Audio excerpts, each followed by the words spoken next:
ಅತಿ ಮುದ್ದು ಮಾಡಬೇಡ್ರಿ. ಅತಿ ಮುದ್ದು ನಿಮ್ಮ ದುಃಖಕ್ಕೆ ಕಾರಣ ಆಗ್ತದ. ಬೇಡಿದ್ದೆಲ್ಲ ಕೊಡಿಸಿರಂದ್ರ ಮಕ್ಕಳ ಭವಿಷ್ಯ ಮಾಡ್ತೀರಿ. ಏನ್ ಅವಶ್ಯಕದ ಅಷ್ಟ ಸಾಮಗ್ರಿ ಕೊಡ್ಬೇಕು. ಕೊಟ್ರನು ಅದ ಮಿಸ್ಯೂಸ್ ಆಗತ್ತಿತ್ತು, ಯೂಸ್ ಆಗತ್ತಿತ್ತು. ಒಳ್ಳೆ ರೀತಿಯಲ್ಲಿ ವಿಚಾರ ಮಾಡಬೇಕು. ಸಕಾರಾತ್ಮಕ ವಿಚಾರ ನಮ್ಮ ಇರಬೇಕು. ಮಕ್ಕಳ ಸಕಾರಾತ್ಮಕ ವಿಚಾರ ಬರಬೇಕು. ಅಂತ ಕ್ರಿಯೆಗಳನ್ನ ಮಾಡಬೇಕು. ತಂದೆ ತಾಯಿ ಆದಂತವ್ರ ಕರ್ತವ್ಯ ಅದ. ಮಕ್ಕಳು ಆಡುವಲ್ಲ, ಆಡುವಷ್ಟನ್ಯಾಗ ಅಂತೀರಿ, ನೀವ ದುರ್ಲಕ್ಷ್ಯ ಮಾಡ್ತೀರಿ. ಆಡಾಕ್ ಬಿಡ್ರಿ, ಒಂದ್ ತಾಸು ಹೋಗ್ರಿ ಅಂಗಡಿಯಾಗ ಆಡಾಕತ್ ಹೊರಗೆ ಬಿಡ್ರಿ. ಕರೆ ಮೊಬೈಲ್ನಾಗ ಆಡಾಕ್ ಹಚ್ಚಬೇಡ್ರಿ. ಇಲ್ಲಿ ಕೂತ ಹೊಡಿಯೋ, ಫೈರ್ ಫೈರ್ ಫೈರ್.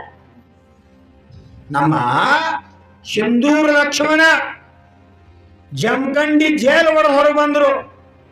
ಇವತ್ತು ಅವ್ರ ಹೆಸರು ಅಜ್ಜರಾಮದ. ಶ್ರೀಮಂತರ ಮನಿ ಲೂಟಿ ಮಾಡಿ ಬಡವರಿಗೆ ಹಸ್ತಿದ್ರು. ಸಿಂಧೂರ್ ಲಕ್ಷ್ಮಣ ಇವತ್ತು ಕನ್ನಡ ನಾಡಿನೊಳಗ ತಿಲಕಪ್ರಾಯ ಆಗಿರ್ತಕ್ಕಂಥ ವ್ಯಕ್ತಿ ಹೋದ್ರು. ಕಾರಣ ಶಕ್ತಿ ಸದುಪಯೋಗ ಮಾಡ್ಕೊಂಡ್ರು.